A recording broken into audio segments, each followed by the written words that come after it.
گاهی اوقات بیماران در خصوص تفاوت‌های سیگار و قلیون سوال می‌پرسن که حالا مثلا ما به صورت تفریحی آخر هفته فقط یه بار قلیون استفاده می‌کنیم، این داستانش چیه؟ متأسفانه به اندازه سیگار در خصوص قلیون تحقیق نشده. خب سیگار تحقیقات بسیار گسترده‌ای در موردش وجود داره که مضراتش رو اثبات کرد. در خصوص قلیان هنوز اون میزان تحقیقات وجود نداره، ولی تحقیقاتی که تا الان وجود داره نشون میده که قلیون اگر بیشتر از سیگار عارضه نداشته باشه کمتر نیست. چند تا اشکال در مصرف قلیون وجود داره که اونها اشکال‌های رفتاری هستن. یعنی اینکه قلیون کشیدن خیلی قبحی نداره. افراد دور هم جمع میشن، به ویژه خانم‌های جوان و آقایون جوان به راحتی قلیون میکشن و این قبحی نداره. در صورتی که سیگار کشیدن یک قبحی داره و افراد سعی میکنن از اون گریزان باشن.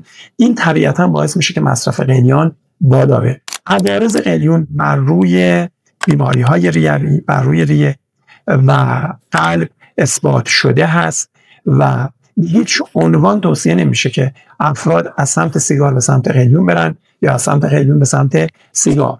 از نظر علمی هر دوی این موارد رد شده و عوارض بسیار زیادی براشون گزارش شده. بنابراین توصیه میکنیم که اون رفتارها رو رعایت بکنیم و هرچند اسم تفننی روش میذاریم، ولی واقعیت اینه که عوارض بسیار زیادی رو ایجاد میکنه. عوارضی که قلیون میتونه ایجاد بکنه علاوه بر عوارض قلبی و عروقی که ایجاد میکنه، باعث سرفه، تحریک پذیری مجاری هوایی و آسیب‌های دراز مدت در مجاری هوایی میشه.